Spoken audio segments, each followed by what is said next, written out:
So many times with a newborn, I felt like, the days and the nights ran together. And so I found if I got up every morning and put on real clothes, you know what I mean? Even if I didn't leave with all these little toddlers running around, that helped me.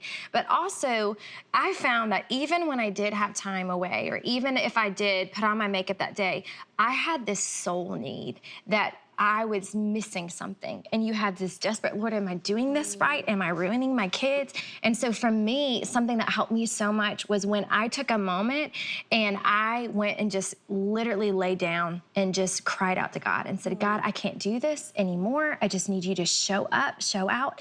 And every time that we're desperate before the Lord and we say, God, would you fill me up? He does. And he meets us in those moments where God is the God who sees it all. It says in Scripture, he is the God who sees.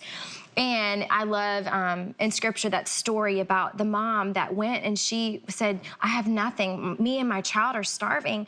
And God says, but I am the God who sees. I see you right now. I see you in that need. And he met the need. And so when we go to God with those deep needs as moms and say, God, I just need you. I need you to see me right now. Nobody else sees what I'm doing. Nobody sees that I feel starving inside, that I'm exhausted, that I'm weary. And we go to his word and he gives us the perspective that is needed for that day, and he multiplies our strength. I mean, just like the feeding of the 5,000, the disciples did not have enough to feed and take care of these needs. I don't know about you, but I don't have enough to feed the needs of my kids.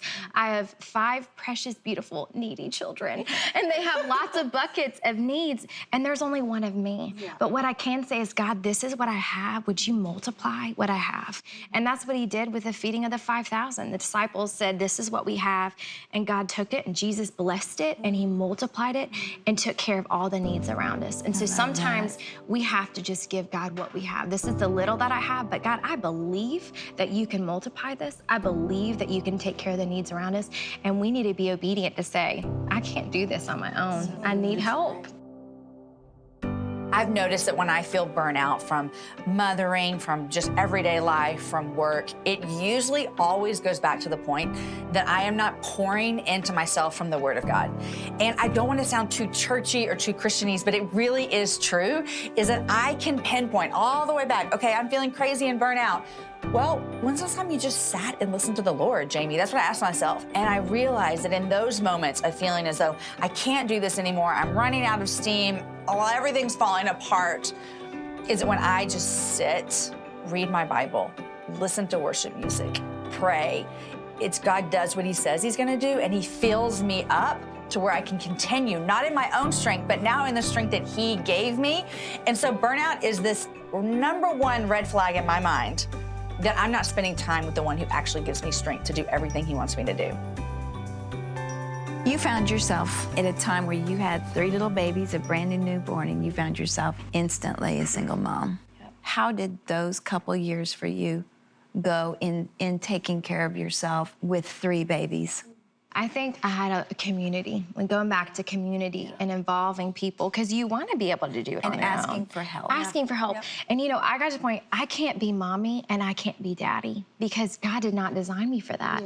And I'm not gifted in that. And so sometimes that meant I called my dad and said, can you come wrestle with my boys? They need to wrestle with a man right now, And sometimes when somebody knocked on my door and said, hey, can I vacuum your house for you? Or can I, clean up after dinner so you can just do bath time with your boys and your house is clean, taking and accepting help. But I learned that instead of trying to fill the need and the loneliness, I learned to feel it and give it to God and allow God to fill in that space. And so God truly became just my intimate close friend in those lonely moments and that hard times where you're a single mom and nobody sees, and your husband would know normally to be able to say, you're exhausted, you need a rest. I learned that God truly is a father to the fatherless, and he was a husband to the widow, and he took care of me in unbelievable, powerful moments. As a single mom, I was put in this position where I literally, physically could not do it all. No matter how hard I tried, I knew it was not gonna be enough and I needed to ask for help. And that's a hard place to be, to say, I can't do this on my own. But I learned in the midst that not only is it a blessing to us when people help us, but the people that are helping, it's a blessing to them to be used by God. And so in the midst of raising these 3 precious little toddlers, in the midst of grief and losing my husband, I had to say, I need your help and thank you. So many times we love being the giver and it's hard to receive, but when we yield to the receiving of God, we're allowing other people to the blessing. And people remind me all the time, don't steal my blessing. I'm being obedient to God. Let me obey God. And that in turn trained me in that season how to be the hands and feet to other people in this season I'm in. We're always training, we're always learning how to help other people. So maybe you're in this season where you need help. And you need to ask for that. But man, store up ideas right now how people are loving on you so one day you can be the difference maker in somebody else's life too. I hope you enjoyed this video. Subscribe today and you'll never miss a new upload. And don't forget to check out our Better Together shop. Thanks for being a part of our community.